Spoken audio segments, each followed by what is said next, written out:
आप लोगों के सामने आज मैं ये बात रखना चाहता हूँ कि एक स्कूल या कोई भी इंस्टीट्यूशन कॉलेज चलाया जाता है तो शुरुआत में तो बहुत ही ज़ोर शोर से उस पर मेहनत की जाती है, मगर कुछ दिनों के बाद वो कॉलेज अपने मकसद को पूरा नहीं कर पाता है। उसमें जो है घाटा होने लगता है और दुनिया भर की और भी परेशानियां शुरू होती हैं, जिसकी वजह से उस परेशानी को देखते हुए कॉलेज के मालिक उसको बंद करने के लिए सोचने लगते हैं। तो मैं आज ये बताना चाहता हूँ कि कॉलेज में ऐसी क्या क्या गड़बड़ियाँ होती हैं या क्या क्या प्रॉब्लम्स होती हैं जिसकी वजह से कॉलेज घाटे में जाता है, और कभी कभी ये घाटा बढ़कर उसके बंद होने का वजह भी बनता है और रीज़न बनता है। तो इसमें सबसे पहले इम्पॉर्टेंट बात ये होती है कि जो कॉलेज के ओनर होते हैं वो खुद कॉलेज को चलाने के लिए विज़न नहीं रखते हैं। खुद उनके अंदर वो समझ नहीं होती है। सबसे पहला और सबसे बड़ा जो रीज़न है कि कॉलेज को चलाने के लिए जो सबसे बड़ा इंजन होता है वो मैनेजर होता है और मैनेजिंग कमेटी होती है। मगर मैनेजर और मैनेजिंग कमेटी के अंदर कॉलेज को चलाने का विज़न ना होने की वजह से सबसे ज़्यादा परेशानी होती है। अब आपको ये सवाल दिमाग में आ रहा होगा कि कॉलेज का विज़न क्या होता है। तो मेरी जो इस पे रिसर्च और मेरी जो पूरे काम का एक्सपीरियंस बताता है कि कॉलेज का विज़न ये होता है कि हम जो टीचर को कैसे मैनेज करते हैं, और दूसरा गार्जियंस को। अक्सर कॉलेजेस टीचर को मैनेज करने के लिए तो बहुत सारी बातें सोचते भी हैं, प्लान भी करते हैं, मगर उसमें गार्जियंस के लिए ऑप्शंस कम रहते हैं। गार्जियंस के लिए बहुत ज़्यादा स्कूल में बातें होती हैं तो पीटीएम होती है, पेरेंट टीचर्स मीटिंग। मगर पेरेंट टीचर्स मीटिंग मंथली करने से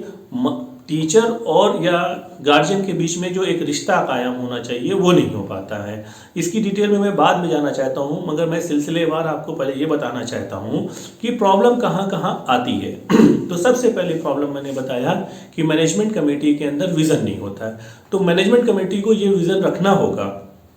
कि टीचर्स को कैसे मैनेज करना होगा, टीचर्स को फाइनेंशियल सपोर्ट कैसे, बेस्ट सैलरी देनी होगी, फैसिलिटी क्या देना होगा, और उसके बाद उस टीचर को कैसे रिफ्रेशिंग कोर्स, जिसको हम टीचर्स ट्रेनिंग कहते हैं, ये भी कराना होगा ताकि वो हमारे बच्चों को सही से पढ़ा सके। दूसरा काम ये होता है कि जो गार्जियंस हैं वो अक्सर जो है टीचर्स के ऊपर या स्कूल के सिस्टम पे अपने बच्चों को छोड़ देते हैं, और यहाँ पे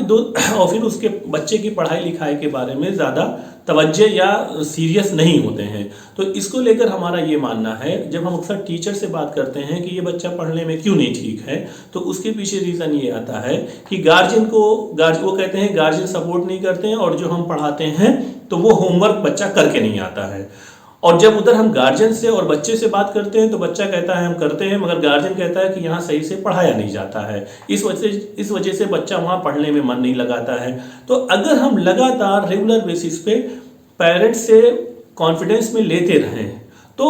उससे हमारा एजुकेशन जो है बच्चों को हासिल कराने में बहुत बड़ी मदद हासिल होगी। और एक बार जब भरोसा बन जाता है कॉलेज के मैनेजमेंट कमेटी का और गार्जियंस का, तो उसके बाद बच्चा जो है आपके 24 घंटे निगरानी में आता है। बच्चों के एजुकेशन सिस्टम को बेहतर बनाने के लिए उनके एजुकेशन से रिलेटेड एक्टिविटीज़ जो 24 घंटे की है उसको हमें मैनेज करना होगा। ऐसा सिस्टम देना होगा कॉलेज मैनेजमेंट सिस्टम को कि वो बच्चा आपके कैंपस में जब है तो उसके पढ़ने पढ़ाने का क्या काम है और वो कैसे कर रहा है, और उसके बाद जब वो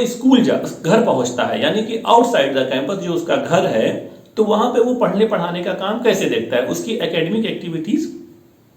कैसे हो रही है। अब कैंपस के अंदर तो ये सारा काम जो है टीचर के सुपरविजन में होगा, बट आउटसाइड द कैंपस ये सारा काम उसके जो है गार्जियंस या उसके जो बड़े भाई या बड़ी बहन है उनके सुपरविजन में होना है। तो इसके लिए ये जरूरी है कि ये दोनों आउटसाइड और इनसाइड द कैंपस के बीच में तालमेल या कोऑपरेशन कोऑर्डिनेशन इतना मजबूत हो कि बच्चे का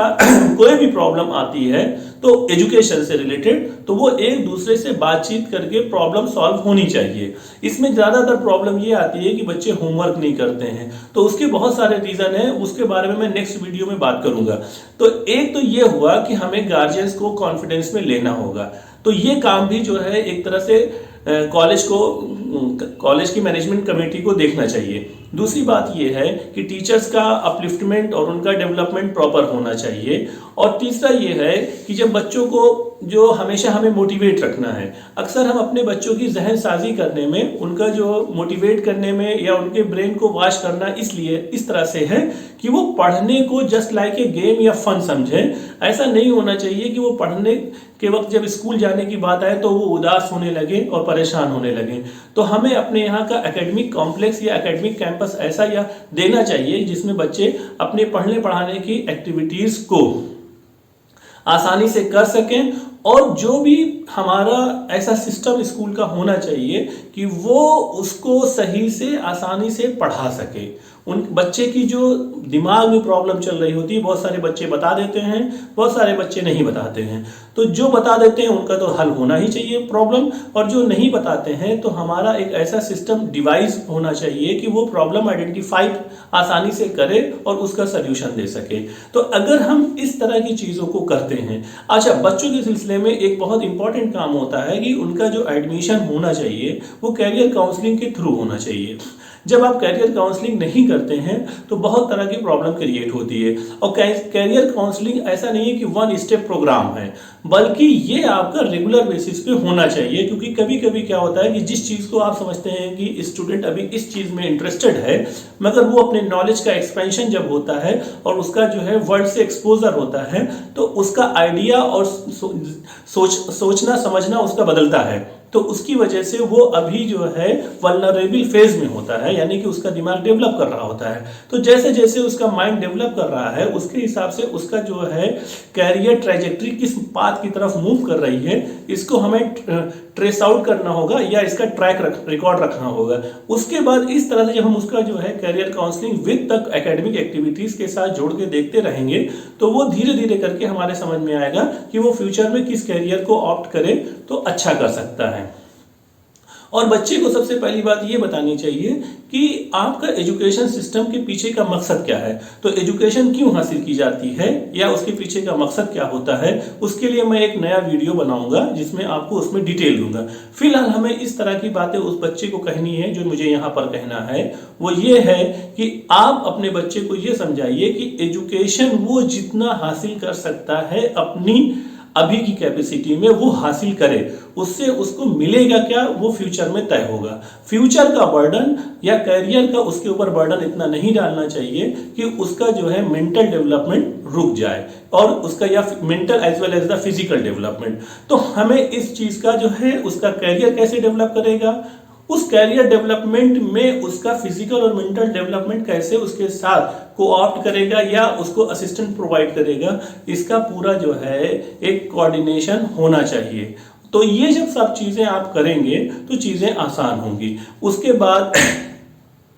जो दीगर जो डिफरेंट टाइप की और भी एक्टिविटीज़ कॉलेज में होती हैं, जैसे हम मेनली अगर पूरे कॉलेज की फंक्शनैलिटीज़ को डिवाइड किया जाए तो एक एकेडमिक एक्टिविटीज़ के लिए कॉलेज कैंपस होता है और दूसरा एडमिनिस्ट्रेटिव होता है। तो इसमें मैंने अभी तक जितनी बातें की हैं वो एकेडमिक से रिलेटेड मोटे मोटे तौर पे कही है, मगर कुछ एडमिनिस्ट्रेटिव भी काम होते हैं जो हमारे कॉलेज में बहुत ही स्मूथली होना चाहिए। जैसे फी का डिपॉजिशन है, आपका टेस्ट है, उसके बाद एक्सरसाइज कैसे होगी, अगर कोई बच्चे का कोई कोर्स का पार्ट छूट गया है तो उसको वो कैसे फिर रेमेडियल कोर्स के थ्रू या दीगर कोर्स के थ्रू कैसे एडजस्ट करेगा, इन सारी चीज़ों को भी हमें देखना होगा। उसके बाद उसका जो है यूनिफॉर्म है वो डिसिप्लिन में रहता है कि नहीं रहता है, उसको स्कॉलरशिप के लिए क्या चीज़ होनी चाहिए, ये दीगर चीज़ों को हमें भी देखना चाहिए। तो अगर कोई स्कूल अपना एकेडमिक और एडमिनिस्ट्रेटिव दोनों सिस्टम को मजबूत करता है,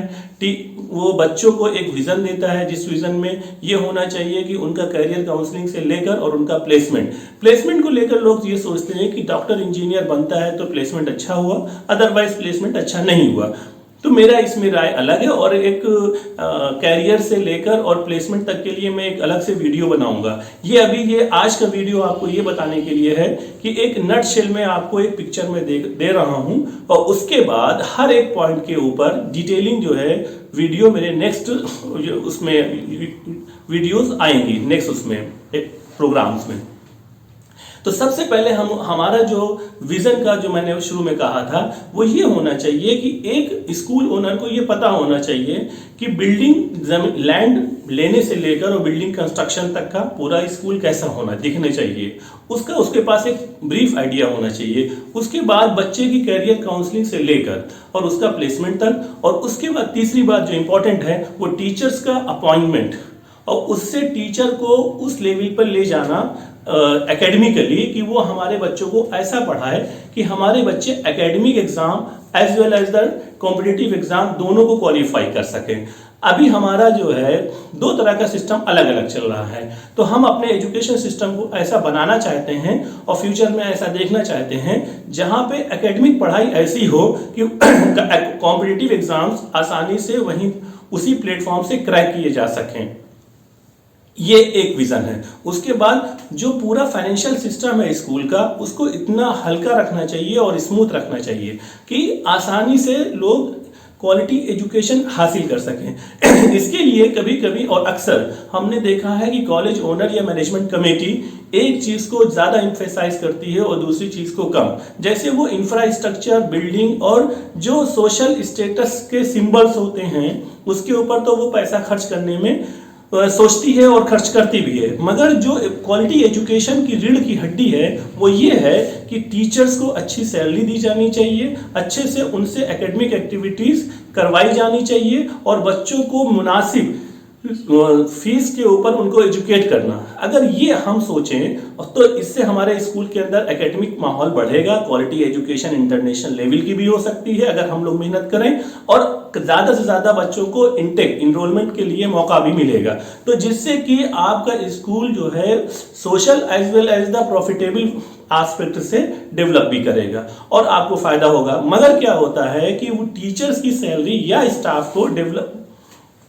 सैलरी देना प्लस उनको फैसिलिटी देने में हमारा मैनेजमेंट समझता है कि ये हमारा ज़्यादा खर्चा हो रहा है और वो बिल्डिंग बनाने में और दीगर और भी चीज़ों में ज़्यादा पैसा खर्चा करता है। बल्कि अगर ये हो कि सबसे पहली प्रायोरिटी हमारी ये होनी चाहिए कि जो भी हमारा स्टाफ टीचिंग या नॉन टीचिंग है उसको ज़्यादा से ज़्यादा जो है सैलरी में और ज़्यादा से ज़्यादा फैसिलिटी के साथ बच्चों को पढ़ाने के लिए तैयार किया जाए, तो फ्यूचर में इन दोनों की मेहनत से यानी कि टीचर अच्छे से पढ़ाए और स्टूडेंट अच्छे से पढ़े तो उससे कॉलेज का नाम होगा और फिर उसके बाद आप अच्छी से अच्छी बिल्डिंग भी बना सकते हैं और अपने स्कूल की चेन भी चला सकते हैं। तो इस तरह से हम ये देख सकते हैं कि अगर कॉलेज का सिस्टम बेहतर हो, टीचर अच्छे से पढ़ाए, गार्जियन जो है आउटसाइड द कैंपस कोऑपरेट करें, बच्चे इनसाइड आउटसाइड मेहनत करें और ओवरऑल एक कॉलेज मैनेजमेंट सिस्टम को बेहतरीन तरीके से एक ईमानदारी से उसको इम्प्लीमेंट किया जाए तो वो कॉलेज उस एरिया का नंबर 1 कॉलेज बन सकता है।